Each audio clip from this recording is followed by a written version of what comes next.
ওনাকে সৃষ্টি করার পরে আল্লাহ বললেন, ইয়া আদম সাল্লিম আলা উলাইকান নাফার।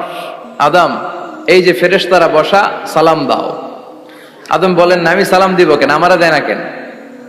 অনেক মুরব্বী আছে বলে, আমি দিব কেন, তোরা আমারে দিবি। এরকম আছে না নাই? না, সালাম সবাই সবাইকে দিবেন।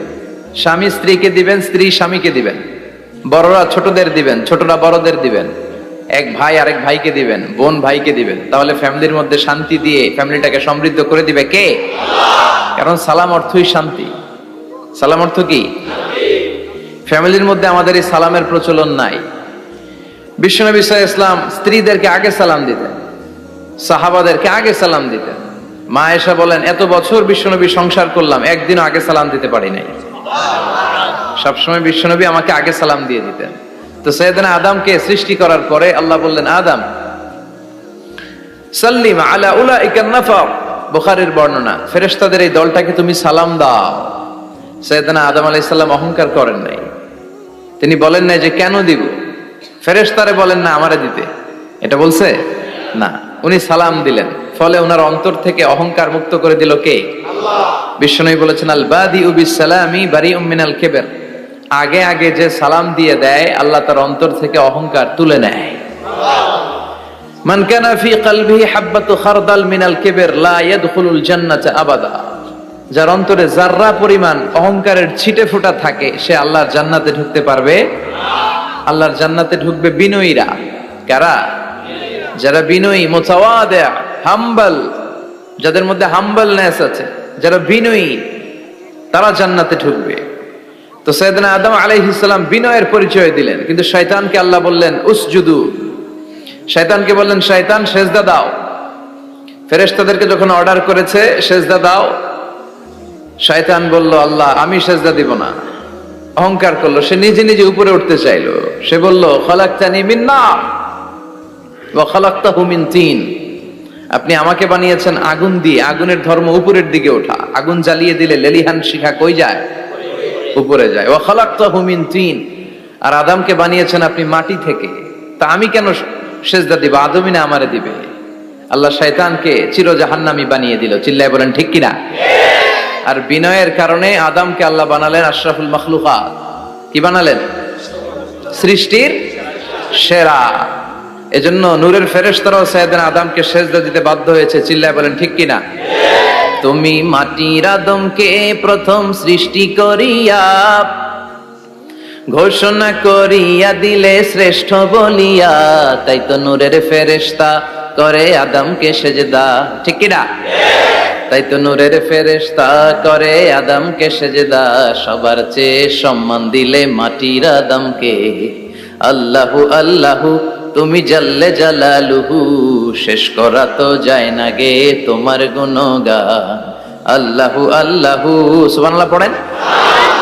এজন্য আমরা যেন বিনয়ী হই, আমরা যেন নিজেকে ছোট মনে করি। আপনি নিজেকে ছোট মনে করলে আল্লাহ আপনাকে বড় বানায় দিবে। আর যদি নিজেই নিজেকে বলেন আমি বড় আল্লামা, আমি সব জানি, তাহলে আল্লাহ বলবে তোর স্থান হচ্ছে সবচাইতে নিচে। ঠিক কিনা? আবু নওয়াস একজন কবি ছিলেন। উনি বলেছেন, ওয়াকুল লিমান ইয়াদঈ ফিল ইলমি ফালসাফাতান হাবাসতা শাইআন ওয়া গাবাত আনকা আশিয়াউ। কেউ যদি তোমারে বলে যে আমি সব জানি, তুমি দুই আঙ্গুল দেখিয়ে বলো তুমি কিচ্ছু জানো না, তোমার শিখার অনেক বাকি। জাননেওয়ালার উপরও জাননেওয়ালাও আছে। ঠিক কিনা? এজন্য আমরা যেন বিনয়ী হই। বিনয়, হাম্বলনেস, আরবিতে বলে তাওয়াদু, এটা খুবই জরুরি। এগুলো আমাদের মধ্যে এখন নাই। আমাদের মধ্যে ইগো প্রবলেম আছে না নাই? অহংকার, জেলাসি, অ্যারোগ্যান্স, এগুলো থেকে সম্মানিত ভাইয়ের আমাদেরকে বেরিয়ে আসতে হবে। দেখবেন সমাজে যারা খুবই হাম্বল, বিনয়ী, তাদেরকে সবাই পছন্দ করে না? আর অহংকারীদের কেউ পছন্দ করে না। সামনে সালাম দেয়, পিছনে গালি দেয়। কথা বলেন? এজন্য অহংকারী হবেন না, বিনয়ী হবেন। বিশ্বনবী বলছেন, আল্লাহ আপনি আমারে বিনয়ী বানান, আপনি আমারে ধৈর্যশীল বানান, আপনি আমারে শুকর গুজার বানান। আমার চোখে আল্লাহ আপনি আমারে ছোট বানান, মানুষের চোখে আপনি আমারে বড় বানান। এই বাণীটা একটা বিপ্লবী বাণী, লা ইলাহা ইল্লাল্লাহ মুহাম্মাদুর রাসূলুল্লাহ। এটা যারা অন্তরে একবার প্রবেশ করতে পারে, সে সত্য ছাড়া চোখে আর কিছু দেখে না। এই কালেমার পক্ষে শক্তি যারা, তারা সত্য আর ন্যায়ের পক্ষে। চিল্লায় বলেন ঠিক কিনা? এটা পৃথিবীর সবচাইতে শ্রেষ্ঠ জিকির, আফদলু জিকির লা ইলাহা। আবার বিশ্বনবী বললেন, মান ক্বালা লা ইলাহা ইল্লাল্লাহ সিদকান মিন কলবিহি দাখালাল জান্নাহ, অন্তর থেকে একনিষ্ঠতার সাথে একবার যে লা ইলাহা পড়বে ওই লোকটা জান্নাতে প্রবেশ করবে। তার অপকর্মের কারণে, তার পাপের কারণে হয়তো সে পানিশমেন্ট পাবে জাহান্নামে, কিন্তু ফাইনালি সব শেষে সে জান্নাতে ঢুকবে, ঠিক কিনা? সহিহ ইবনে হিব্বান আর মুস্তাদরাকে হাকিমের এক বর্ণনা, মুসা আলাইহিস সালাম আল্লাহকে প্রশ্ন করলেন, ইয়া আল্লাহ আল্লিমনি কালিমাতান আযকুরু বিহা ওয়া আদউ বিহা, আল্লাহ আপনি আমারে একটা কালিমা শিখান, একটা জিকির শিখান, যে জিকিরটা দিয়ে শুধু আমি আপনার জিকির করব, এই জিকির কেউ জানবে না, শুধু জানবো আমি আর আপনি। সুবহানাল্লাহ পড়েন। আল্লাহ বললেন, ইয়া মুসা ইকরা লা ইলাহা ইল্লাল্লাহ, মুসা তুমি পড়ো লা ইলাহা। মুসা আলাইহিস সালাম বললেন, আল্লাহ বলছি এমন জিকির যেটা আমি আর আপনি ছাড়া কেউ জানবে না। লা ইলাহা এটা তো জাতীয় জিকির, এটা তো ইন্টারন্যাশনাল জিকির, এটা তো সবাই জানে। আমি তো চেয়েছিলাম এক্সক্লুসিভ একটা। আল্লাহ বললেন, মুসা লা ইলাহা ইল্লাল্লাহর চেয়ে শ্রেষ্ঠ জিকির আমার কাছে নাই। আমি আল্লাহর দেয়া সর্বশ্রেষ্ঠ জিকির হচ্ছে লা ইলাহা ইল্লাল্লাহ।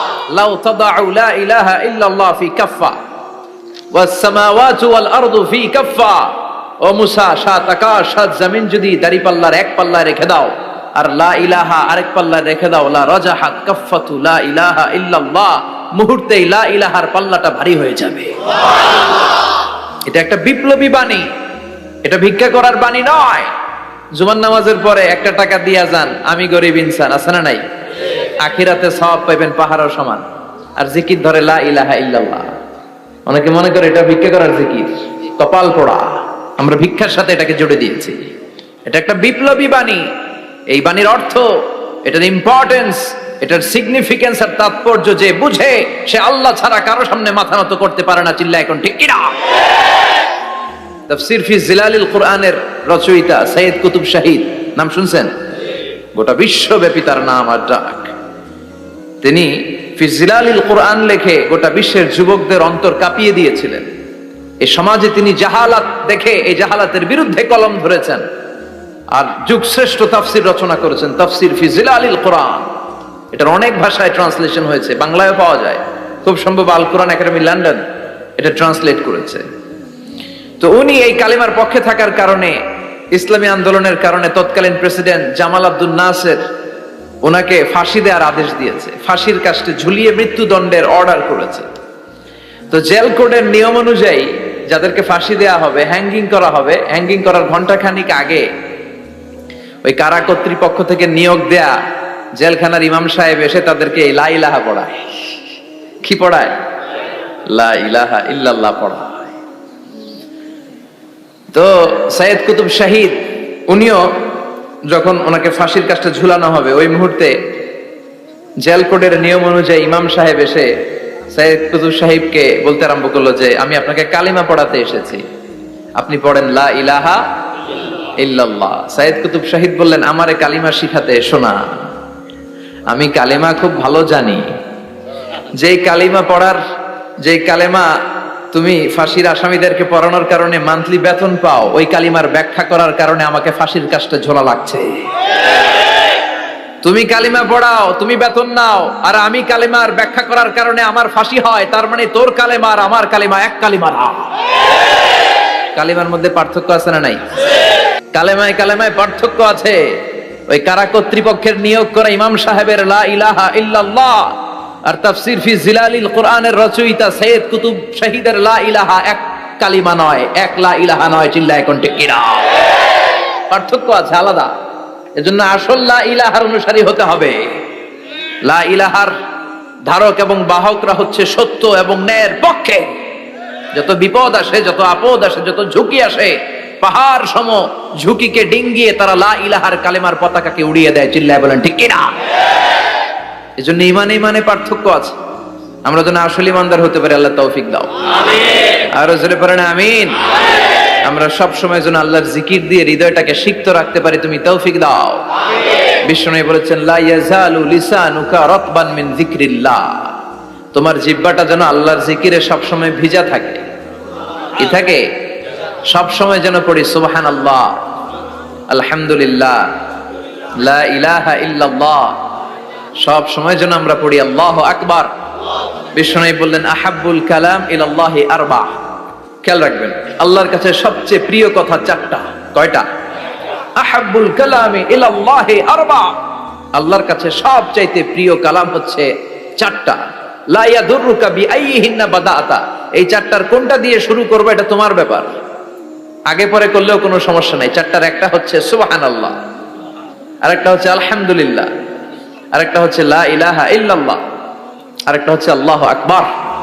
এজন্য সব সময় আল্লাহর জিকির করতে রাজি আছেন তো? আল্লাহরে ডাকতে রাজি আছেন?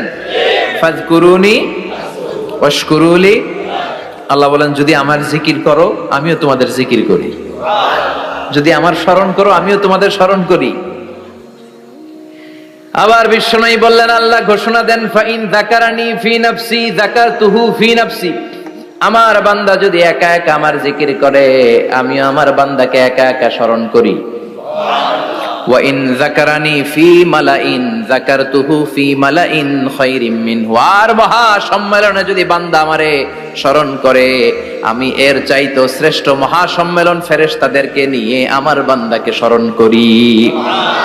ওয়া ইন তাকাররাবা ইলাইয়া শিবরান তাকাররাবতু ইলাইহি যিরাআন।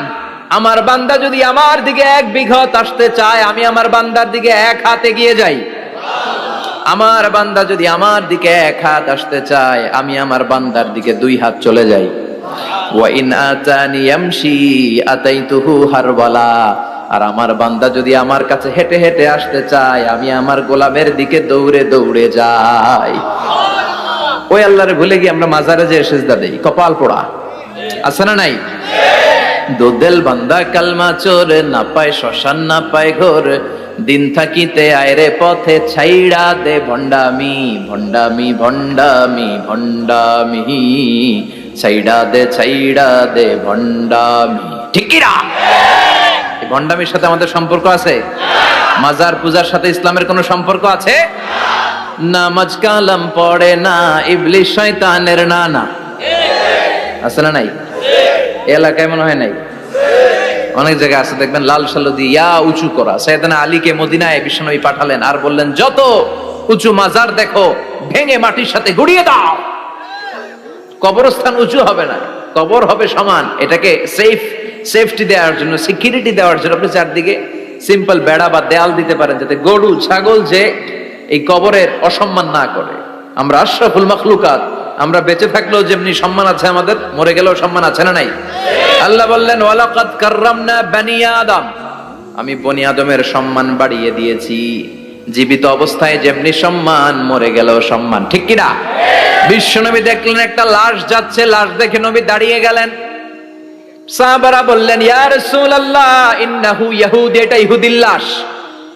দাঁড়ালেন কেন? বসেন। বিশ্বনবী বললেন আওয়ালাইসাত নাফসান, এটা কি মানুষ না? এটা হোক না ইহুদি, হোক খ্রিস্টান, হোক নাস্তিক, এটা তো মানুষ। আমি তো মানুষকে সম্মান দিয়েছি। I have dignified the status of the sons of Adam. আমি বনি আদমের সম্মানকে বাড়িয়ে দিয়েছি। সবার উপরে মানুষ সত্য, তাহার উপরে নাই। এজন্য কবরকে সিকিউরিটি দিতে হবে, কিন্তু গম্বুজ বানানো যাবে? লাল সালু দেয়া যাবে? মাজারে আগরবাতি দেয়া যাবে? মোমবাতি, মশারি, অনেক মাজারের উপরে লম্বা মশারি টাঙানো আছে না নাই? ওর বাবারে মশাই কামড়ায়, কত বড় ডাকাত।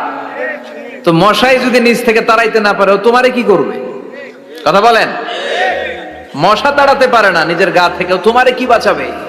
দেখবেন যে লোকটা মাজারে মশারি দেয় ওর বাবার ডেঙ্গু জ্বর, ওর বাপেরে মশাই খায়, ওর মারে মশাই খায়। গোটা বিশ্বের সবগুলো আল্লাহর ওলি যদি একটা গ্লাসের পানিতে ফু দেয়, আর আপনার মা যদি আপনার মাথার মধ্যে হাত বুলিয়ে দেয়, আপনার মা যদি আপনার বুকে একটা ফু দিয়ে দেয়, সব পীর সাহেব একদিকে, মায়ের দোয়া আরেকদিকে। মায়ের দোয়া মুহূর্তে আবার আল্লাহর আরশে পৌঁছে যাবে। এজন্য বিশ্বনবী বলতেন সালাসু দাওয়াতিন মুস্তাজাবা, তিনটা দোয়া আল্লাহ কবুল ফিরিয়ে দেন না। এক নম্বরে হচ্ছে দাওয়াতুল মুসাফির, সফর অবস্থায় দোয়া করলে কবুল করে কে? দুই নম্বরে দাওয়াতুল মাজলুম, অত্যাচারিত ব্যক্তির দোয়া কবুল করে কে? তিন নম্বরে দাওয়াতুল ওয়ালিদাইনি লিওয়ালাদিহি, মা বাবা যখন হাত তুলে ছেলে মেয়েদের জন্য আল্লাহর কাছে দোয়া করে, ওই দোয়াটাও কবুল করে কে? মাজারে মশারি দিবেন? লাল সালু দিবেন?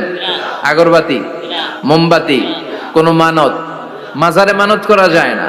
ইন্নী নাযারতু লির-রাহমানি সাওমা, মানত করতে হয় রহমানের নামে। মানত হবে একজনের নামে, চিল্লায় বলেন তিনি কে? এজন্য মাজারে কিছু দেয়া যাবে না। নামাজ কালাম পড়ে না ইবলিশ শয়তানের নানা, ধর্মের একখান খুঁটি ধইরা কয়দিন করবা হয়রানি। ভণ্ডামি ভণ্ডামি ভণ্ডামি, ছাইড়া দে ভণ্ডামি। দোদেল বান্দা কালমা চোর, না পায় শ্মশান না পায় ঘোর, দিন থাকিতে আয়রে পথে ছাইড়া দে ভণ্ডামি। ভণ্ডামি ভণ্ডামি ভণ্ডামি, ছাইড়া দে ভণ্ডামি। চিল্লায় বলেন ঠিক কিনা? এগুলোর সাথে আমাদের কোনো সম্পর্ক নেই। ইসলাম হচ্ছে সহজ। আদ-দীনু ইউসরুন লা উসরা ফি, আদ-দীনু ইউসর, দিন সহজ। এতজনের কাছে যাওয়া লাগবে না, আপনি ওই জেলায় যে ওই মাজারে মানত করা লাগবে না, আপনার সিলেটে যাওয়া লাগবে না, আপনার খানজান আলীর কাছে যাওয়া লাগবে না, আপনার কোথাও যাওয়া লাগবে না। আপনি বাড়ির পাশের মসজিদে পড়ে সেজদা দেন, মুহূর্তে দোয়া কবুল করে নিবে কে? রব্বুল আলামিন বলে, গোলাম আমারে ডাকস না কেন? তোর ডাকে সাড়া দেওয়ার জন্য আমি 24 আওয়ার্স রেডি। দুনিয়ার বুকে কোনো বিষয় নিয়ে যদি আমরা বারবার যাই, দুনিয়াতে লোকজন রেগে যায়, ঠিক কিনা? আমি ওনার কাছে গেলাম, ভাই আজকে একটা বিপদে পড়ছি, 500 টাকা দেন, দিয়ে দিল। এরপরের দিন আবার গেলাম, দিল। পরশু দিল, তরশু গেলে শেষা দিয়ে দিবে, একটা মাইট দিয়ে দিবে, ঠিক কিনা? কি পাইছো তুমি? প্রতিদিন 500 টাকা। বারবার কোন একটা ইস্যু নিয়ে কারো কাছে যাওয়া যায় না, এটা লজ্জার বিষয়, ঠিক কিনা? কিন্তু আল্লাহর বিষয়টা উল্টো। সুনানে তিরমিজির বর্ণনা, ইন্নাহু মান লাম ইয়াসআলিল্লাহ ইয়াগদাব আলাই, কোন বান্দা যদি কোনো বিষয় নিয়ে, কোনো ব্যাপার নিয়ে আল্লাহর কাছে বারবার না যায়, আল্লাহ তার উপর রেগে যায়। এজন্য আল্লাহর কাছে বারবার চাওয়ার দরকার আছে না নাই? আপনার মনের জ্বালা যন্ত্রণা পূরণ করে দিতে পারে কে? এটার নাম তাওহীদ। এক আল্লাহ কেন্দ্রিক হওয়া। সব সময় বিপদে আপদে কার কাছে যাবেন? আপনার বিপদ দূর করতে পারে কে? আপনারে অসুস্থ থেকে সুস্থ বানিয়ে দিতে পারে কে? মনের জ্বালা যন্ত্রণা মিটাতে পারে কে? আল্লাহ ছাড়া কেউ পারবে? কোন মুফাসসিরে কোরআন আপনারে বাঁচাতে পারবে? কোন আল্লাহর ওলি বাঁচাতে পারবে? এমনকি আল্লাহর কোন পয়গম্বর, কোন নবী আপনার কিচ্ছু করতে পারে? লিতাকুনু শুহাদা আলান নাস, তোমাদেরকে হতে হবে উম্মাতান ওয়াসাতান, মধ্যমপন্থী উম্মাত, মাঝামাঝি থাকতে হবে। কিন্তু আমরা এদেশে মার্জিনালাইজ করে ফেলি। যারা চরমনায়ের মুরিদ, অন্যদেরকে আর দেখা যাবে না। যারা সরসিনার মুরিদ, এরাই সব, অন্যদিকে যাওয়া যাবে না। যারা জামায়াত ইসলাম, অন্যদিকে আর যাওয়া যাবে না। যারা হেফাজতে ইসলাম, অন্য কারোর মধ্যে আর হক নাই। যারা আহলে হাদিস, এরা তো সব নিয়েই গেছে, সব হক সুন্নাহ এদের কাছে। কারো মুখের কোনো কথা এদের কাছে কোনো দাম নাই। আপনি যত হকের কথা বলেন, এদের দলেই নাকি ঢুকতে হবে। আমরা যেন মাঝামাঝি হয়ে, আপনি তাবলিগ করতে পারেন, করেন, খুব ভালো। তাবলিগের ভাইদের একটা ভালো গুণ হচ্ছে নিজের খেয়ে নিজের পরে ইসলামের দাওয়াত দেয়, ঠিক কিনা? নিজের টাকা ভেঙে দাওয়াত দিচ্ছে, তো তাদের কারণে অনেকে কালিমা শিখছে, অনেকে নামাজ শিখছে, তাদেরও কন্ট্রিবিউশন আছে না নাই? তো যারা তাবলিগ করেন, আপনি মনে করবেন না যে সব হক, সব সত্য, শুধু আপনি হকের ডিলার, এটা মনে করবেন না। সব সত্য হক এটা আপনার বাবার দাদার সম্পত্তি, এটা মনে করবেন না। সব দলের মধ্যে হক থাকতে পারে, বরং সব দলের ভালো ভালো জিনিসগুলো নিয়ে নিজেকে সাজানো দরকার। কথা বলেন? জামাত ইসলামের মতো, হেফাজতে ইসলামের মতো আন্দোলনের স্পিরিট থাকতে হবে, চিল্লা এখন ঠিক কিনা? আমার সুন্নি ভাইদের মতো নবীর প্রেম অন্তরে থাকতে হবে, চিল্লা এখন ঠিক কিনা? তাবলিগের ভাইদের মতো হৃদয়ে ইখলাস থাকতে হবে। এই সবগুলোর সমন্বয় হচ্ছে ইসলাম, সবগুলোর সমন্বয় ইসলাম। এজন্য কখনো মনে করবেন না যে আমি একদল করি তার মানে অন্য সব দল মনে হয় বাতিল, ওগুলো মনে হয় মুসলমান না, ওগুলো আমার চোখেই ধরে না। এটা ঠিক না, এটা ইহুদিদের স্বভাব। ইহুদিরা শুধুমাত্র হকের ডিলার মনে করতো নিজেদেরকে। ইহুদি ছাড়া বাকি কাউরে ওরা চোখে দেখতে পারতো না। এজন্য আমরা কি কট্টরপন্থী হব না মধ্যমপন্থী? চিল্লায় বলেন, কট্টরপন্থী না মধ্যমপন্থী? আল্লাহ আমারে যতদিন বাঁচিয়ে রাখা, আমি মধ্যম পন্থার কথা বলেই যাব, up to my death. It's my mission, it's my vision. এটাই আমার লক্ষ্য, যে মধ্যম পন্থার ইসলামকে প্রমোট করা, যেটা বিশ্বনবীর ইসলাম, যেটা মদিনার ইসলাম, যেটার মধ্যে বাড়াবাড়ি নাই, ছাড়াছাড়ি নাই, ঠিক কিনা? We have to go back to our Lord. আমাদেরকে ফিরে যেতে হবে আমাদের রবের কাছে। আমরা কেউ আজীবন থাকতে আসি নাই। থাকতে পারবো আজীবন? দাদা চলে গেল, বাবা চলে গেল, মা চলে গেল, মামা চলে গেল, খালু চলে গেল, এরপর আমাদের টনক নড়ে না, তাই না? পাগল পাড়া হয়ে আছে এই পৃথিবীর জন্য। মরতে যে হবে এটা ভাববার সময়টুকু আমাদের নেই। আমরা ব্যস্ত আমাদের ক্যারিয়ার নিয়ে, আমাদের লাইফ নিয়ে, আমাদের সমাজ নিয়ে, আমাদের ফ্যামিলি নিয়ে, আমাদের সন্তান আর সম্পদ নিয়ে আমরা super busy. We are leading a very super busy life. We don't have even a single time to think about death. মৃত্যু নিয়ে ভাবার একটা মুহূর্ত আমাদের নাই। কিন্তু পৃথিবীর সবচাইতে সুনিশ্চিত বিষয় হচ্ছে মৃত্যু, ঠিক কিনা? The most certain thing in our life is death. আমাদের জীবনের সবচাইতে সুনিশ্চিত বিষয় হচ্ছে মরণ, মরবই আমরা। And the most uncertain thing in our life is the time of death. আর আমাদের জীবনের সবচেয়ে অনিশ্চিত বিষয় হচ্ছে মৃত্যুর সময়। আমরা জানি না। মরবো যে এটা জানি, জানেন না? কিন্তু কখন মরবো এটা জানি? এই সূরাটা আপনারে এই জিনিসটা জানান দিতে এসেছে যে দুনিয়ার সম্পদ, লোভ, লালসা এগুলো নিয়ে পড়ে থেকো না। এই যে আমাদের ফ্যামিলি, আমাদের বাচ্চা কাচ্চা, আমাদের এত টাকা পয়সার হিসেব, মাস শেষে বাড়ি ভাড়া, গ্যাসের বিল, এইটা সেটা, আপনি কি মনে করছেন যে আপনি চলে গেলে এগুলো থেমে থাকবে? কিছুই থেমে থাকবে না, সব চলবে আগের মতো। থাকবেন না আপনি। এমন দুনিয়া যেটাতে আমি নাই, সব চলে। সকাল গড়িয়ে বিকেল হয়, শীত শেষে গ্রীষ্ম আসে, দিন শেষে রাত নামে, সব চলে, নাই শুধু আমি। চিল্লায় বলেন ঠিক কিনা? তো এজন্য এগুলি একটু ভাবেন। অনেক ব্যস্ত আমরা। এই দুনিয়ার পুরো জীবনটা এটা হচ্ছে লালসাময় একটা জীবন। লোভ, মরিচিকা, মায়াজাল, এই মায়াজালে আমরা আটকে আছি। ফলে মৃত্যুর কথা আমরা ভুলে গিয়েছি। পাগলের মতো ছুটছি, আরো টাকা লাগবে, আরো খ্যাতি লাগবে, আরো যশ লাগবে, আরো দাপট লাগবে আমার। এত টাকা দিয়ে কি হবে? এত সম্পদ দিয়ে কি হবে? এত ব্যস্ততা দিয়ে কি হবে তোমার? স্টপ, থামুন, অনেক হয়েছে, আম্মা থামুন। Take a rest, take a breath and think about death. Think that you have to go back to your Lord. একটু বসেন না, একটু ভাবেন যে আমাকে চলে যেতে হবে, চলে যেতে হবে। এই কোলাহল, এই ব্যস্ততা এগুলো থাকবে, থাকবো না আমি। সাইয়েদনা ওমর ফারুক বলেছেন, মুতু ক্বাবলা আন তামুতু, মরার আগে একবার মরো। হাসিবু ক্বাবলা আন তুহাসাবু আলাইকুম, তোমার হিসাব নেওয়ার আগে তুমি একবার নিজের হিসাবটা করো না। কাগজ বের করে একটু লিখো না কি কি ভালো কাজ করছিলা, যেগুলো দিয়ে নাজাতের ওয়াসিলা হতে পারে। 1 2 3, আর কি কি আকাম কুকাম করছো দেখো না, লিখে দেখো তোমার অবস্থাটা কি। মরার আগে একবার মরো।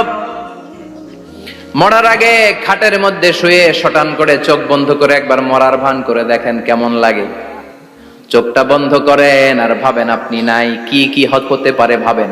আপনার ছেলে মেয়েরা কান্না জুড়ে দিবে, আপনার প্রাণের স্ত্রী বিলাপ শুরু করে দিবে, বন্ধু বান্ধবের চিৎকার আর মাতম, স্থানীয় এলাকার মসজিদে ঘোষণা, অমুক এলাকার নিবাসী অমুক ভাই অমুকের ছেলে অমুক দুনিয়ায় নাই। সব আত্মীয়রা চলে আসবে, ফেসবুকে স্ট্যাটাস দেয়া হবে, সবাই সবাইকে জানাবে বিকাল 4টায় অমুক হাই স্কুল ময়দানে আপনার জানাজা। ছুটে আসবে, সবাই ছুটে আসবে আপনাকে শেষ বিদায় দিতে, গুড বাই জানানোর জন্য, আল ওয়াদা, বিদায় জানাতে আসবে সবাই। 4 তাকবীর দিয়ে আপনার জানাজা হবে, অশ্রুসিক্ত জানাজায় আপনার বিদায় হবে। কাঠের খাটিয়ার মধ্যে করে কাঁধে তুলে আপনার কবরে নেওয়া হবে। আগে থেকে খুঁড়ে রাখা কবরটার মধ্যে আপনারে বিছিয়ে দেয়া হবে। বাঁশের কচি দিয়ে তার উপরে মাটির চাপা দিয়ে সব চলে যাবে। ভাবেন না একবার চোখ বন্ধ করে, this is the circle of life, this is the nature of life. এটা সবার হবে, আমার হবে, আপনার হবে। এত মায়া, এত ভালোবাসা কই যাবে? কেউ থাকবে না, সবাই আপনার অন্ধকার কবরে রেখে দিয়ে চলে আসবে। উপরে বাঁশের কঞ্চি, তার উপরে মাটির চাপা, অন্ধকার আর অন্ধকার। এই অন্ধকার যেন শেষ হতে চায় না, শুধুই অন্ধকার, ঠিক কিনা? এজন্য আমাদের চলে যেতে হবে। দাদা গেল, চাচা গেল, মামা গেল, আমাদেরকেও যেতে হবে, জোরে কোন ঠিক কিনা? একদিন মাটির ভেতরে হবে ঘরে মন আমার, কেন বন্ধ দালান ঘর, প্রাণ পাখি উড়ে যাবে পিঞ্জর ছেড়ে।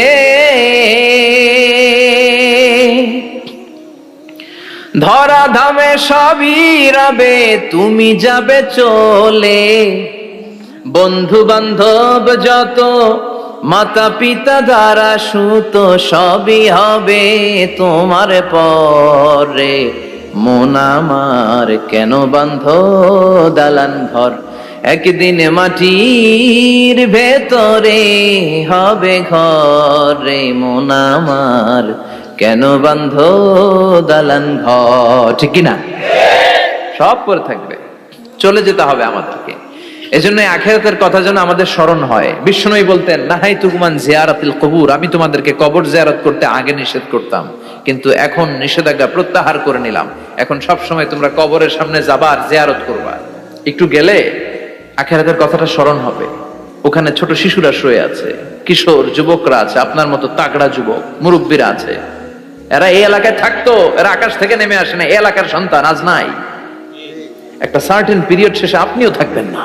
This is the nature of life, this is the circle of life. ছোট্ট শিশু হয়ে এসেছিলেন, শৈশব, কৈশোর, যৌবন, প্রৌঢ়ত্ব। আগে ছিলেন সিঙ্গেল, বিয়ে করে হয়ে গেলেন ডবল। এরপরে আল্লাহ আপনাকে একটা মেয়ে দিল, এরপরে মেয়েকে বিয়ে দিয়ে শ্বশুর হলেন, এরপরে ওই মেয়ের ঘরে সন্তান হতে নানা হলেন। আর কতদিন? অনেক দিন হলো তো, অনেক লম্বা সময় পেয়েছেন আপনি। Think about that. এবার যাওয়ার কথা ভাবেন, আখিরাতের সামানের কথা ভাবেন, ফিরে যেতে হবে।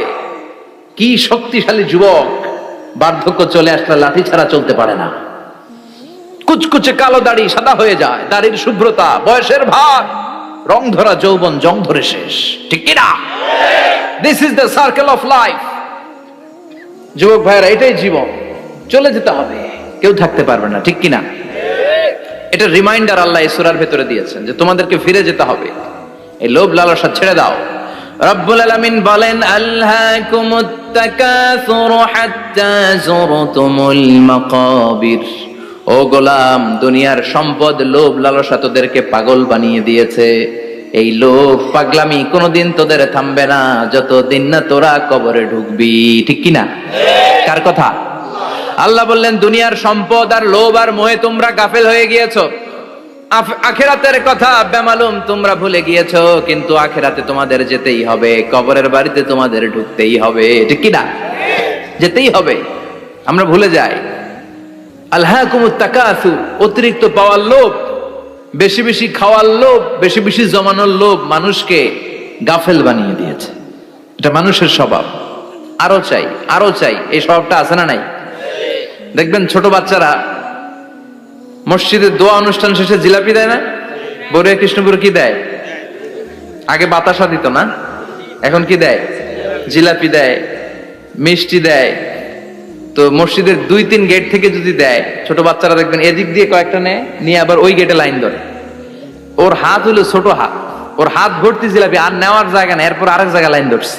আরো লাগবে, আরো লাগবে, এই আরো আরো আরো চাই।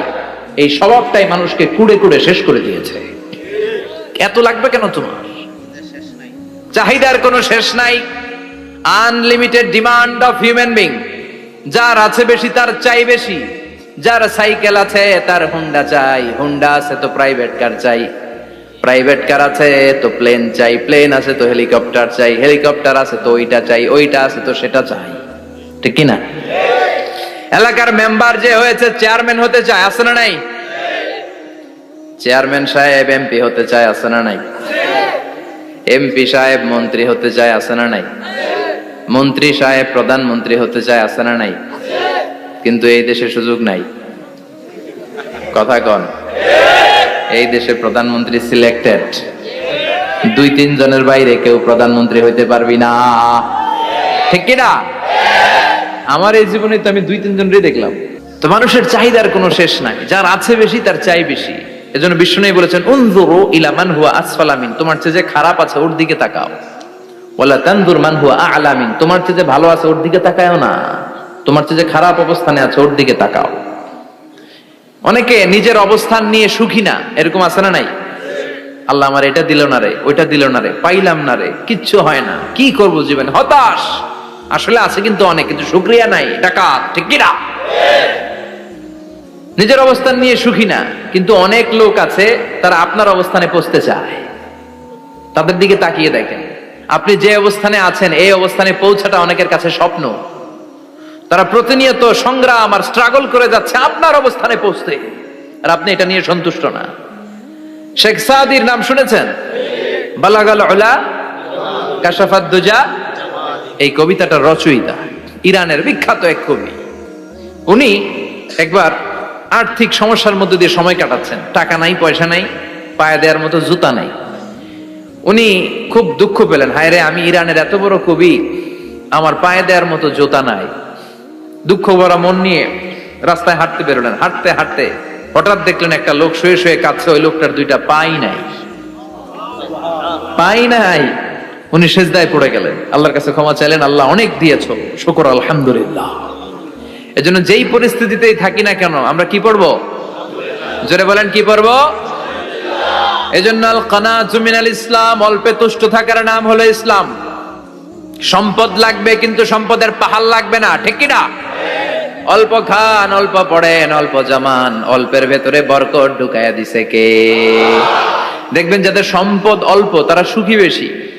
জরিপে এটা দেখা গিয়েছে, অনেক সার্ভেতে এটা এসেছে, যারা সম্পদশালী এরা দুঃখী বেশি, এদের দুঃখ বেশি, টেনশন বেশি। খুব স্বাভাবিক, টাকা যার বেশি রোগ তার বেশি, টাকা যার বেশি টেনশন তার বেশি, টাকা যার বেশি ঘরে শান্তি তার কম। আছে না নাই? ঘরের ভেতরে অশান্তি, ছেলে কথা শোনে না, ছেলে টানে গাঞ্জা, মেয়ে করে পরকিয়া। আছে না নাই?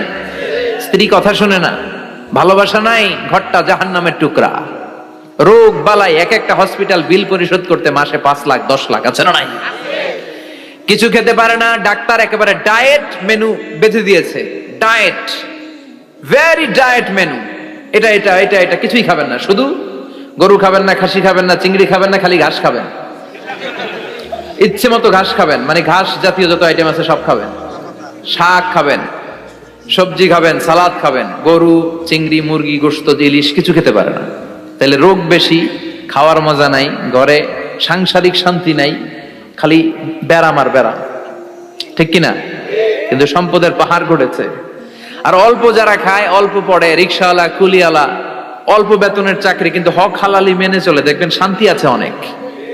হ্যাঁ, বাসা ভাড়া দেয়, ফ্যামিলি চালায়, বাচ্চাদের স্কুল বিল, এরপরও মাস শেষে 1-2 হাজার টাকা হাতে থেকে যায়। আর ওর প্রতি মাসে 10 কোটি টাকা ইনকাম, তারপরও ব্যাংকের ঋণ আছে না নাই? সুখ কারে বলে? কিভাবে আপনি সুখকে ডিফাইন করবেন? সুখ তো টাকায় কিনা যায় না, শান্তি টাকা দিয়ে হয় না, শান্তি দেওয়ার মালিক কে? শান্তি আছে অল্প খেয়ে শুকর করার মধ্যে, শান্তি আছে আলহামদুলিল্লাহর মধ্যে। চিল্লায় বলেন ঠিক কিনা? এজন্য অল্প খাবো, অল্প পড়বো, অল্প জামাবো, অল্পের ভেতরে বরকত দিয়েছে কে? দেখেন, ধনী ভাইরা খেতে পারে না, কিন্তু রিকশালার কি সমস্যা হয়? রিকশালারা সব খেতে পারে। কুলিওয়ালা, দিন মজুর, এরা একেবারে স্লিম সুঠাম দেহি, মেদহীন পেট, পেটে কোনো মেদ নাই, ভুড়ি নাই। আর কুটিপতিদের মেদ আছে না নাই? এত বড় বড় পেট, ঠিক কিনা? আমাদেরও পেট আছে, তবে হালাল পেট, এটা হারাম টাকা দিয়ে এই ভুড়ি বানাই নাই আমরা। ছিলে বলেন ঠিক কিনা? রিকশাওয়ালা, কুলিওয়ালা নিজেও নামাজ পড়ে, বউও নামাজ পড়ে, বাচ্চাটাও নামাজ পড়ে, রিকশা চালায় আর জিকির করে লা ইলাহা ইল্লাল্লাহ। সুখ আর শান্তি, তাদের ঘরে সুখ। ধনী, কোটিপতি, ভিআইপি, সিআইপিস, এদের রাতে ঘুম নাই। 1 ঘন্টা ঘুমানোর জন্য 4টা ট্যাবলেট খাওয়া লাগে, এরকম আছে না নাই? কিন্তু ঘুমের জন্য যে ট্যাবলেট খাওয়া লাগে রিকশাওয়ালা এটা জানেই না। ওর যেখানে রাইত ওইখানেই, ওর মাথা বিছনায় লাগতে দেরি, ওর ঘুম আসতে দেরি হয়। ওর ঘুমে নাকের ডাকের আওয়াজে ট্রাকের ইঞ্জিনও ফেল। সুবহানাল্লাহ পড়েন। এজন্য অনেক বেশি সম্পদের পাহাড় করা লাগবে, এই চিন্তা যেন আমাদের মাথায় না আসে। চিল্লায় বলেন ঠিক কিনা? এজন্য রব্বুল আলামিন বলেন, আল্লাকুমুত তাকাসুর হাত্তা যুরতুমুল মাকাবির। বেশি বেশি সম্পদ উপার্জনের আকাঙ্ক্ষা তোমাদেরকে আখিরাত থেকে গাফেল বানিয়েছে। এই গাফলতি কশিন কালেও তোমাদের কমবে না যতক্ষণ না তোমরা কবরে ঢুকবা। হাত্তা যুরতুমুল মাকাবির, মাকবারাতুনের প্লুরাল মাকাবির, যতক্ষণ না কবরে না ঢুকবা, কবরস্থান তোমার আবাসস্থল না হবে, ততক্ষণ পর্যন্ত এই চাই চাই মানসিকতা কমবে।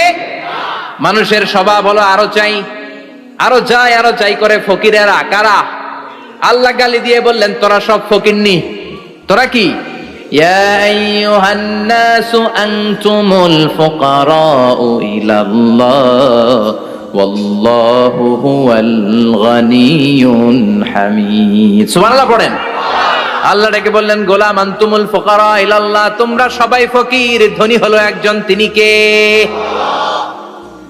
আল্লাহ শুধু ধনী, আর মানুষের স্বভাব হচ্ছে আরো চাই আরো চাই।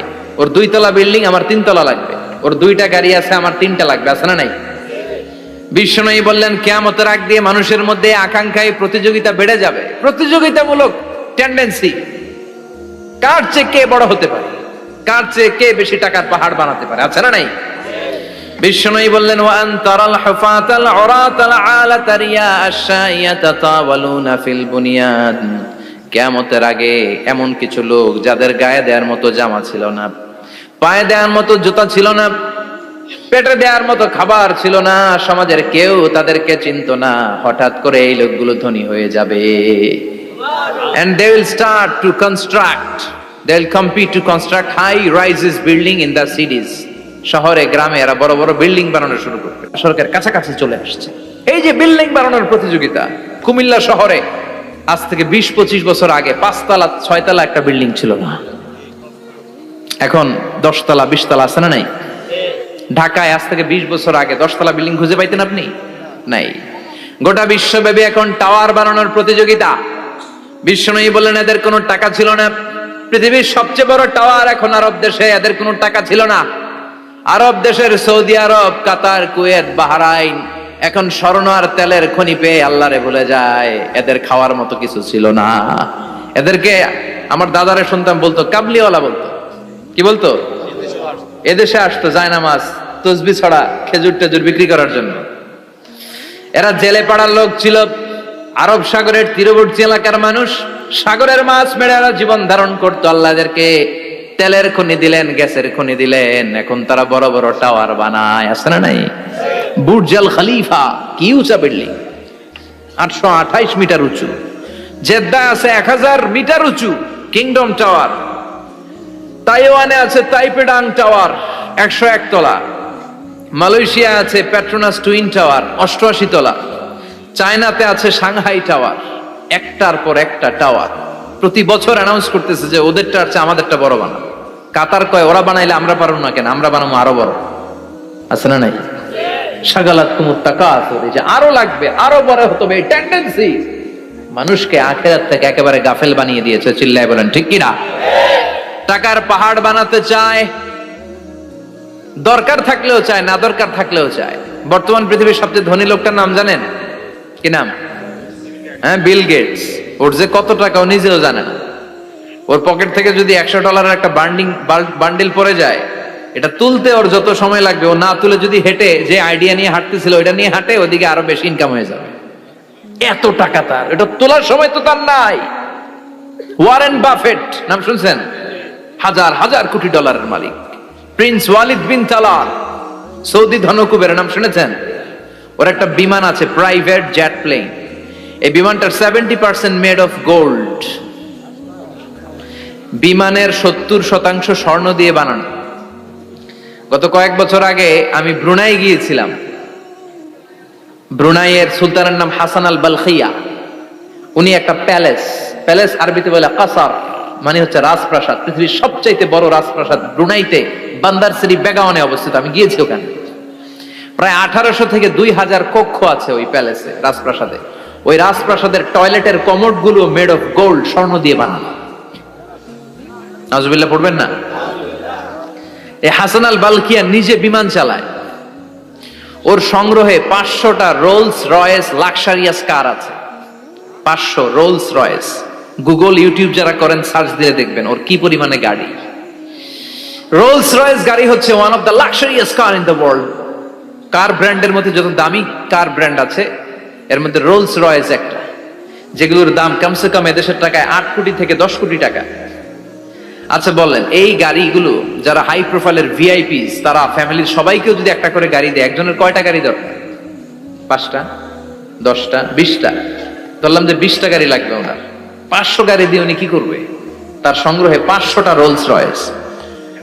স্বর্ণেরও গাড়ি আছে তার, স্বর্ণের পালঙ্ক আছে, আমি দেখে এসেছি। পোরশে, ফারারে, লাম্বরগিনি, এই টাইপের যে ব্র্যান্ড গুলো আছে, অভাব নাই। তার মানে আছে, যার বেশি চায় তত বেশি। চিৎকার করে বলেন ঠিক কিনা? এজন্য আল্লাহ বললেন আল্লাহকুমুত তাকাসুরু হাত্তা যুরতুমুল মাকাবির। দুনিয়ার লোভ তোমাদেরকে আখিরাত থেকে গাফেল বানিয়ে দিয়েছে। দুনিয়ার লোভ লালসার মধ্যে পড়ে আখিরাতকে বেমালুম তোমরা ভুলে গিয়েছো। এই গাফলতি কোনোদিন কমবে না যতদিন না তোমরা কবরে ঢুকো, ঠিক কি না? সম্পদ উপার্জনে ইসলাম বাধা দেয় না, কিন্তু সম্পদ হৃদয়ে স্থান দেয়া যাবে না। সম্পদ উপার্জন করতে হবে, খরচ করে ফেলতে হবে। বেশি সম্পদশালী হতে হলে আল্লাহর সন্তুষ্টির জন্য যাকাত দিতে হবে। কে দিতে হবে? দে যাকাত, দে যাকাত, তোর দিল খুলবে পরে, আগে খুলো খাত। দে যাকাত, দে যাকাত, তোরা দে রে যাকাত, ঠিক কি না? দিল পরে খুলবে, আগে হাত খোলেন। হাত খুললে দেখবেন দিলটারে খুলে দিয়েছে কে? সাইয়েদনা মুসা আলাইহিস সালামের জামানায় ওনার চাচাতো ভাই ছিল মিশরের সবচাইতে বড় ধনী, যাকাত দেয় নাই। তার কি করুণ পরিণতি হয়েছে কোরআনে আছে না নাই? এত সম্পদ ছিল, তার সম্পদগুলো সে সিন্ধুকে আটকে রাখতো। আর এই সিন্ধুকের চাবিগুলো আলগানোর জন্য, কাঁধে নেওয়ার জন্য 10 জন লোক লাগতো। সিন্ধুক কাঁধে নেওয়ার জন্য, সিন্ধুকের চাবি, চাবির গোছা কাঁধে নেওয়ার জন্য কয়জন? তাহলে কি পরিমাণ সম্পদ ছিল? সাইয়েদনা মুসা বললেন, সম্পদের মালিক তুই হস নাই, আল্লাহ বানাইছে। কারণ বলে ইন্নামা উতিতুহু আলা ইলমিন ইনদি, আল্লাহ আমারে সম্পদ দেয় নাই, আমি আমার মেধা খাটিয়ে সম্পদ বানিয়েছি। যাকাত আমি দিব না। মুসা বললেন তাহলে আযাবে পড়বি, কারণ কয় পারলে আযাব আন, পারলে আযাব আনো। আল্লাহ বললেন ফাখাসাফনা বিহি ওয়া বিদারহিল আরদ, ও মুসা নিরাপদ দূরত্বে চলে যাও, এখনই ভয়ঙ্কর ভূমিকম্প হবে, আযাব দেব। কারণ সহ কারণের সব সম্পদ আমি জমিনের ভেতরে ঢুকায়া দেব। আমি নিজে কারণের বাড়ি দেখে এসেছি। মিশরের রাজধানী কায়রো থেকে প্রায় 150 কিলো দূর একটা জেলা আছে, ফায়ুম জেলা। ওইখানে কারুনকে আল্লাহ তার সব সম্পত্তি সহ মাটিতে দাবিয়ে দিয়েছেন। দাবাতে দাবাতে হাঁটু পর্যন্ত যখন কারুন জমিনে দেবে যায়, ভাবছে উঠে যাবে। কোমর পর্যন্ত যখন মাটির মধ্যে দেবে যায়, ভাবছে উঠতে পারবে। গলা পর্যন্ত যখন দেবে যায়, হাত তুইলা কয় আমি ঈমান আনলাম। ও মুসা, সব সম্পদ তোর আর তোর আল্লাহর, লইয়া যা, খালি আমারে বাঁচা, আমারে। সব গাদ্দারদের একই পরিণতি। ফেরাউনরেও যখন আল্লাহ লোহিত সাগরে পানি খাওয়াতে খাওয়াতে পেটটা এত বড়, হাত তুলা কয় আনা মিনাল মুসলিমিন, আমি মুসলমান, আমি ভালো মানুষ।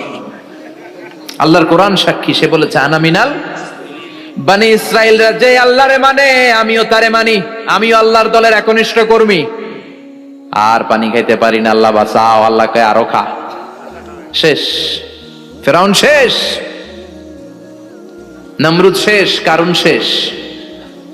পুরো সম্পদ সহ আল্লাহ কারুনকে জামিনের ভেতরে দাবিয়ে দিলেন। এজন্য সম্পদ যাদের বেশি, যাকাত দেওয়ার দরকার আছে না নাই? দারিদ্রতা বিমোচনের জন্য যাকাত দিবেন। যাকাতের শাড়ি লুঙ্গি এইভাবে না, অনেকে কিন্তু দেয় জাকাতের শাড়ি, জাকাতের লুঙ্গি, জাকাতের গামছা, এরকম ডাকাইত আছে না নাই? বাংলাদেশে এমনও হয়েছে জাকাতের শাড়ি দিবে বলে সে পত্রিকায় নিউজ করেছে, আর ওই শাড়ি আনার জন্য শাড়ি দিবে 5000, মানুষ এসেছে 5 লক্ষ। পদপৃষ্ঠ হয়ে 11 জন নারী এক জায়গায় মারা গিয়েছে। কিয়ামতের দিন আল্লাহ বিচারের কাঠগড়ায় এই বিজনেস ম্যাগনেটকে দাঁড়িয়ে সেদিন জিজ্ঞাসা করবে যে কেন তুই এদেরকে কষ্ট দিয়েছিলি? চিল্লা এখন ঠিক কিনা? এদের মৃত্যুর দায়ভার এই শিল্পপতি এড়াতে পারবে না। যাকাতের শাড়ি, যাকাতের লুঙ্গি বিতরণের জন্য আল্লাহ তোমারে ধনী বানায় নাই। ধনীদের দায়িত্ব হলো গরিবের হাতে সম্পদ পৌঁছে দেয়া। ওফি আমওয়ালিহিম হাক্কুন লিসাইলি ওয়াল মাহরুম। গরিব আমার কাছ থেকে সম্পদ আর যাকাত নিয়ে সে আমার প্রতি করুণা করেছে। আমি যাকাত দেই বলে আমি কোনো দয়া দেখাই নাই। কথা বুঝতে পেরেছেন? আইডিয়াটা ক্লিয়ার করে নেন। যাকাত দেয়া আমার জন্য কি? কথা বলেন, ফরজ। আর যে যাকাত নেয় তার জন্য যাকাত খাওয়া কি ফরজ? আমি গরিব মানুষ, আমি যাকাত খাবো না, না খাইয়া থাকুম, রোজা রাখুন। কথা কন। আমার যে যাকাত নেওয়া লাগবে এমন কোনো কথা নাই, কিন্তু আমি যে ধনী আমার দিতেই হবে, এটা ফরজ। তার মানে আমি দিয়ে আমি দয়া করি নাই, ও নিয়ে আমারে বাঁচাইয়া দয়া করে গেছে। চিৎকার করে বলো ঠিক কিনা? ইসলাম বলে রাস্তার এক পাশে 5 তলা আর এক পাশে গাছতলা, এটার নাম ইসলাম না। ওফিয়ামু আলিহিম হাক্কুন লিসাইলি ওয়াল মাহরুম। খেটে খাওয়া মানুষ, সুবিধা বঞ্চিত মানুষদের দ্বারে যে তুমি যাকাতের টাকা পৌঁছে দাও। যাকাতকে ফরজ করা হয়েছে দারিদ্রতা বিমোচনের জন্য। আপনি শাড়ি লুঙ্গি দিলে কি হবে? ওরে শাড়ি দিচ্ছেন দুপুরে, রাত্রে বেলা ও আরেক জায়গায় লাইন ধরে আছে, বিরিয়ানির প্যাকেট দিতেছে ওইখানে। কথা কন, সারাটা বছর ও যাকাতের টাকা নেবে, ওর কিচ্ছু হবে না। বরং এমন কিছু তাকে করে দিতে হবে যেটা দিয়ে সে ফ্যামিলি লিড করতে পারে। একটা সিএনজি কিনে দেন, ওই ফ্যামিলিতে কোনো যুবক থাকলে সিএনজি চালায়া, অটো চালায়া ফ্যামিলিটারে চালা। একটা টঙের দোকান করে দেন, চায়ের দোকান, চা বিক্রি করে ফ্যামিলিটারে চালাবে। অস্ট্রেলিয়ান একটা গাই কিনে দেন, গরুর দুধ বিক্রি করে তার ফ্যামিলি চলবে। কিংবা মাছের একটা খামার করে দেন, মুরগির খামার করে দেন, ঠিক কিনা? ওমরে ফারুক বলতেন এমন ভাবে জাকাত দাও যাতে করে যাকে জাকাত দিয়েছে জীবনে কোনোদিন সেজন্য আর কারো কাছে যে হাত পেতে জাকাতের জন্য দাঁড়িয়ে না থাকে। এই বিধানটা কার? এজন্য আল্লাহ বললেন আলহাকুমুত তাকাসুরু হাত্তা যুরতুমুল মাকাবির। দুনিয়ার লোভ লালসা তোমাদের কমবে না যতদিন না তোমরা কবরে ঢুকো। কার কথা? চিল্লায় বলেন কার? এজন্য দুনিয়ার প্রতি যে আমাদের লোভ, এটা কি বাড়াইতে হবে না কমাইতে হবে? এই দুনিয়ার জীবন এটা ক্ষণিকের। আমাল হায়াতুদ দুনিয়া ইল্লা মাতাউল গুরুর। এটা ভোগের সামগ্রী, আজ আছে কাল না, এটা হাতের ময়লা। দুনিয়ার এই জীবনের দৃষ্টান্ত হচ্ছে 4টা স্বর্ণের টুকরা আর 3টা লাশের মতো।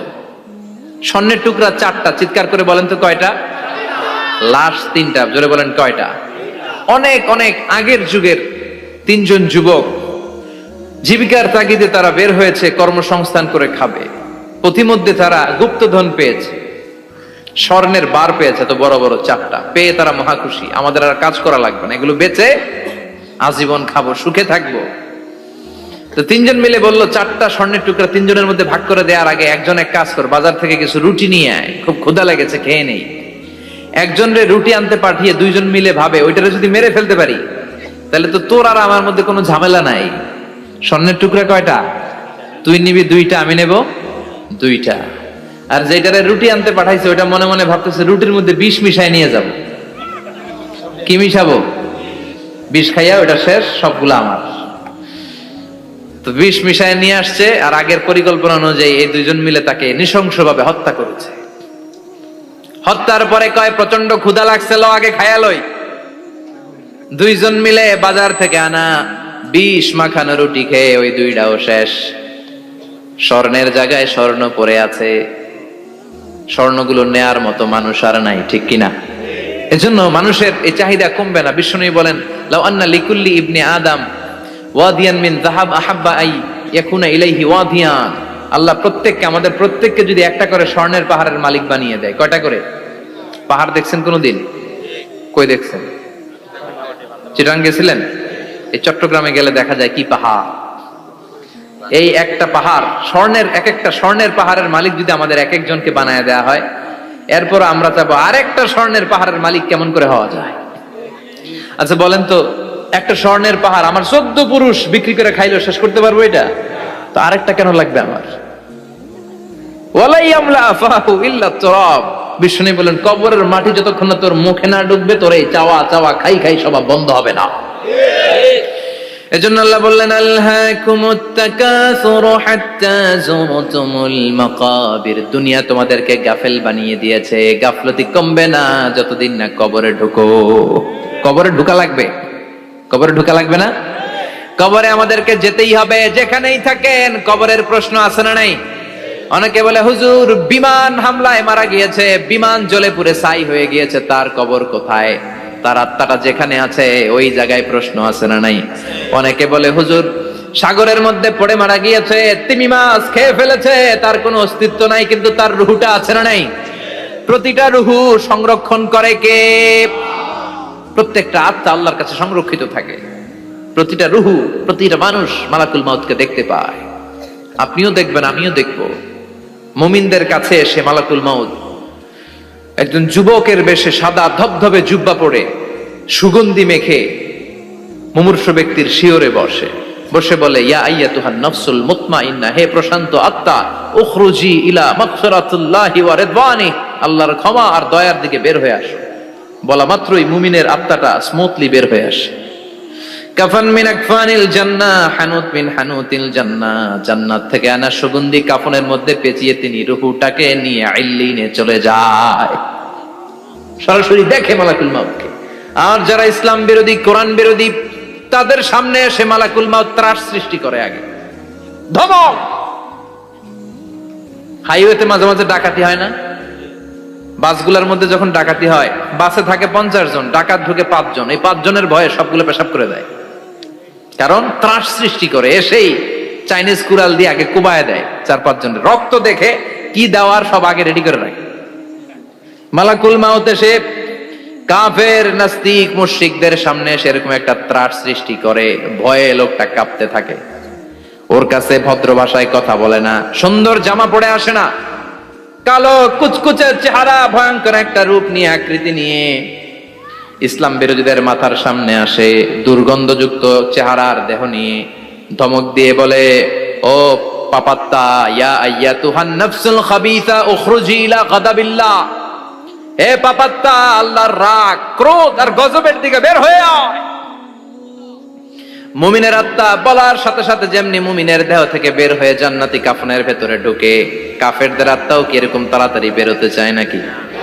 কাফেরদের আত্মা বেরোতে চায় না, ডানে দৌড়, বায়ে দৌড়, সামনে দৌড়, পেছনে দৌড়, আহা, দৌড়াদৌড়ি করে। মালাকুল মাউত এটাকে টেনে হিচড়ে, একটা জীবিত ছাগলকে জবেহ না করে, জবাই না করে, তার চামড়া উল্টা দিকে টেনে হিচড়ে বের করলে ছাগলটা যত কষ্ট পায়, এর চেয়ে কমসে কম 70 গুণ বেশি কষ্ট দিয়ে কাফের মুশরিক আর গাদ্দারদের রূহ কবজ করা হয়। আল্লাহ, এই পরিস্থিতি থেকে তুমি আমাদের বাঁচাও। মুমিনদের রূহ যেমনি কবজ হয়, ওইভাবে রূহ কবজের ব্যবস্থা করে দিও। ইমানের মৃত্যু নসিব করে দিও, শাহিদি মৃত্যু নসিব করে দিও। আমাকে শহীদ করে সেই মিছিলে শামিল করে নিও, যে মিছিলের নেতা মীর হামজা, খোবায়েবে খাব্বাব, আল্লাহর কাছে ছিল অতি প্রিয়, শামিল করে নিও। আমাকে শহীদ করে সেই মিছিলে শামিল করে নিও। পড়েন আমিন, আরো জোরে পড়েন আমিন। তার মানে বিমান দুর্ঘটনায় হোক, কিংবা লঞ্চ ডুবিতে হোক, কিংবা আগুনে পড়ে হোক, কিংবা আত্মঘাতী হামলায় হোক, যে যেখানেই মারা যায়, কবরের 3টা প্রশ্ন তার জন্য আছে না নাই? ইসলাম বিরোধীদের জন্য প্রশ্ন 3টা, আপনারা যারা মুমিন তাদের জন্য 4টা, আপনাদের জন্য একটা বেশি। আলহামদুলিল্লাহ কোন? কবরে এসে প্রথম প্রশ্ন করবে, মুনকার নাকির যখন চলে আসবে, 40 কদম যখন আত্মীয় স্বজনরা লাশটাকে কবরের মধ্যে দিয়ে 40 কদম চলে যায়, তখনই ফেরেশতা চলে আসে। আহা, শেষ, সব শেষ। এসেই পরীক্ষা শুরু। মার রব্বুক, তোর রবের নাম কি? চিল্লায় বলেন, আমাদের রবের নাম কি? আমরা বলবো রব্বি আল্লাহ, আল্লাহ আমারে রব। দমে দমে তনু মনে তারি অনুভব। পড়েন, আল্লাহ আমারে রব। তোমার দুনিয়াতে আমি যেদিকে তাকাই, অথই নিয়ামতে ডুবে আছি সবাই। পাখপাখালির গানে শুনি তসবিহ কল রব, তসবিহ কল রব, আল্লাহ আমারে রব। প্রথম প্রশ্ন, তোমার রব কে? আমরা বলবো আমাদের রব আল্লাহ। দ্বিতীয় প্রশ্ন, ওমা দীনু, তোমার ধর্মের নাম কি? আমরা কি বলবো? তৃতীয় প্রশ্ন, বিশ্বনবীর চেহারা দেখিয়ে বলা হবে, আতারিফু হাদার রাজুল, এই লোকটারে চিনো নাকি? আমরা বলবো চিনি, আমাদের প্রাণের নবী, ঠিক কি না?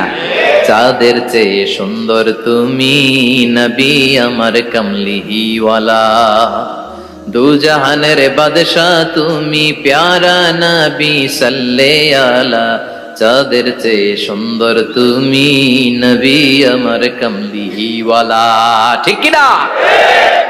3টা প্রশ্নের যথাযথ উত্তর যখন দিয়ে দিলেন, আপনার জন্য অতিরিক্ত আরেকটা প্রশ্ন করা হবে, ওয়ামা ইলমুক, তোমার নলেজ কি?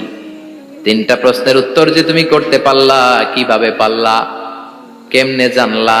নকল করে বলছো নাকি জেনে বুঝে আসছো? নকল হয় না? এখন তো পরীক্ষা চলতেছে বোধহয়। কি পরীক্ষা? এসএসসি পরীক্ষা। নকল হয়? কৃষ্ণপুরে নকল নাই না? এখন মনে হয় এগুলো একটু কমছে। একটা সময় ছিল অনেক নকল হইতো। পাঞ্জাবের ভিতরে নকল, পকেটে নকল, টুপির ভিতরে নকল, মৌজার ভিতরেও নকল, এমনকি মেয়েরাও নকল করে পরীক্ষার হলে আসে না নাই? স্কেলের মধ্যে লিখে নিয়ে যায়, হাতের মধ্যে লিখে নিয়ে যায়, ওড়নায় লিখে নিয়ে যায়, কাপড়ে লিখে নিয়ে যায়, আসে না নাই? ফেরেশতারা বলবে, নকল করছো নাকি? কেমনে জানলা? তিনটা প্রশ্নের উত্তর তুমি কেমনে বললা? আল্লাহ তোমার রব, ইসলাম তোমার ধর্ম, এই লোকটা বিশ্বনবী কেমনে চিনলা? আপনাকে তখন বলতে হবে আমি কোরআন থেকে শিখেছি, আমি হাদিস থেকে শিখেছি, আমি ইসলাম জেনে বুঝে মেনেছি, আমি আন্দাজে কোথাও ঘুরি নাই। চিল্লা এখন ঠিক কিনা? আপনাকে বলতে হবে। এজন্য শিখতে হবে, প্রতিনিয়ত ইসলাম সম্পর্কে জানতে হবে, আখের গোছাতে হবে, জীবনটাকে আলোকিত করতে হবে। চিল্লায় বলেন ঠিক কিনা? চারটা প্রশ্নই যখন হয়ে গেল, ফেরেশতারা বলবে আহলান ওয়া সাহলান ওয়া মারহাবান বিক, খোশামদেদ, কংগ্রেচুলেশন, খোশামদেদ, কংগ্রেচুলেশন। সব প্রশ্নের উত্তর তুমি পেরেছো। ফায়ুফসাহু লাহু কবরুহু ৭০ যিরান, আপনার কবরটারে ৭০ হাত লম্বা করে দেয়া হবে। ওয়া ইফতাহু লাহু বাবুন ইলাল জান্নাহ, আপনার কবর থেকে জান্নাতের দিকে দরজা খুলে দেয়া হবে।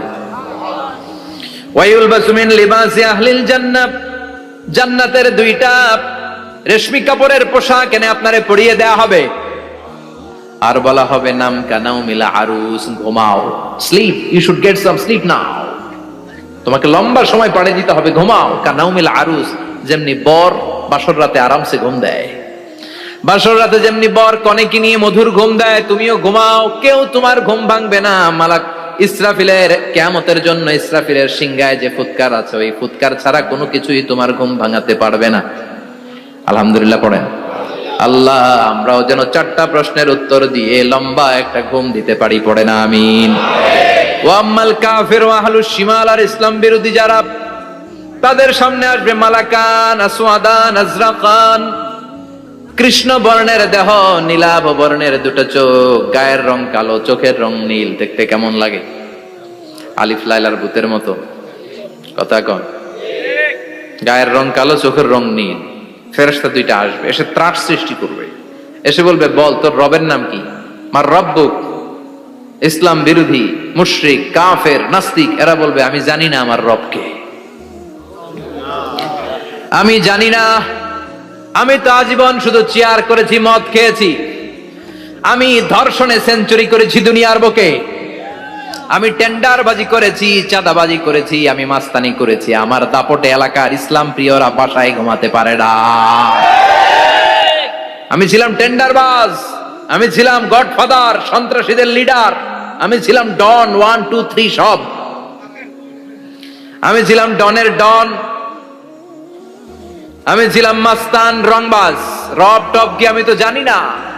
লাদ্রি লাদ্রি, আমার জিজ্ঞেস করো না। আবার প্রশ্ন করা হবে ওয়ামা দীনুক, তোর ধর্মের নাম কি? বলবে লা আদরি, আমার কোনো ধর্ম নাই, আমার কোনো ধর্ম নাই, আমি শুধু মৌজ মাস্তিতে ছিলাম, আমি আনন্দ ফুর্তি করেছি, ইসলাম নিয়ে আমার মাথা ব্যথা ছিল না, আজীবন ইসলামরে আমি বাস দিয়েছি। চিল্লায় বলেন ঠিক কিনা? ইসলাম বিরোধীদের সাথে ছিল আমার চলাফেরা, আমার সব সাঙ্গপাঙ্গ ছিল গুন্ডা বদমাশ ইসলাম বিরোধী। রব কি, ইসলাম কি, এগুলো আমি জানি না। আমার এগুলো জিজ্ঞেস করো কেন? ধর্ম কি আমি জানি না, আমি কিচ্ছু মনে করতে পারছি না। 3 নাম্বার প্রশ্ন করা হবে আতারিফু হাদার রাজুল, দেখো তো এই লোকটারে চিনো কিনা? কয় না, চিনি না, তবে মনে হয় এই লোকটারে দুনিয়ার বুকে আমি গালি দিতাম, এই লোকটার বিরোধিতা করতাম, ব্লগের মধ্যে এই লোকটার ব্যাপারে কুৎসা রটনা করতাম, এই লোকটার কার্টুন বানিয়ে আমি হিংসা ছড়িয়ে দিতাম, এই লোকটার ব্যাপারে আমি এলাকার মধ্যে অপপ্রচার চালাতাম। ফেরেশতারা বলবে তাই? এই ছিল তোর ডিউটি? দাঁড়া, এখনই আমাদের খেলা শুরু, এখনই শুরু। ফায়ুতরাকু বিমাতারিকা মিন হাদিদ, লোহার একটা হাতুড়ি দিয়ে মাথা থেকে পা পর্যন্ত পিটানো হবে, পিটিয়ে ওর গোশতর হাড্ডিগুলোকে থেতলে ফেলা হবে। ওয়ায়ুকালু লিল আরদি ইলতাইমি, কবরের দুই পাশের মাটিরে বলা হবে এবার দুই দিক থেকে তোরা চাপ দে, চাপ দেয়া হবে, ধাক্কা ধাক্কি করেও সে সুবিধা করতে পারবে না। মাটি আস্তে আস্তে আস্তে আস্তে দেহের দুই দিকে লেগে এমন জোরে দুইটা চাপ দিবে, ফাতাখতালিফা আদলাউহু, তার ডান পাশের পাজরের হাড্ডি বাম দিকে ঢুকে যাবে, বাম দিকের হাড্ডি ডানে চলে যাবে। বিশ্বনবী বললেন এই হাতুড়ি দিয়ে পিটানোর শাস্তি, কবরের চাপ দেওয়ার শাস্তি চলতেই থাকবে হাত্তাল কিয়ামা, কিয়ামত পর্যন্ত। আল্লাহ এই কবরের শাস্তি থেকে আমাদের বাঁচাও। আমরা এই আযাব পেতে চাই না, আমরা যেন ঠিকভাবে কবরের 4টা প্রশ্নের উত্তর করে দিয়ে লম্বা ঘুম দিতে পারি। আল্লাহ তুমি তৌফিক দাও। এজন্য আল্লাহ বললেন, গোলাম দুনিয়া নিয়ে পাগল হয়ে থেকো না। এই দুনিয়ার জীবন আসল জীবন নয়, আসল জীবন হলো কবরের জীবন। জোরে বলেন ঠিক কিনা? এই জন্য মাঝে মাঝে কবরে যাবেন, কবরস্থানে দাঁড়িয়ে চিন্তা করবেন, এই জায়গায় আমারও আসতে হবে। দিন যাবে, রাত আসবে, বৃষ্টি হবে, শীত আসবে, কেউ আমার দেখতে আসবে না। একা থাকতে হবে, একা, বড় একা, অন্ধকার, বড়ই অন্ধকার। ওই কবরের জীবনের সামান গোছানোর দরকার আছে না নাই? ওই কবরের সুখে শান্তিতে থাকতে চাইলে নামাজ পড়ার দরকার আছে না নাই? কোরআন পড়ার দরকার আছে না নাই? ছেলে মেয়েগুলোরে মানুষের মতো মানুষ করার দরকার আছে না নাই?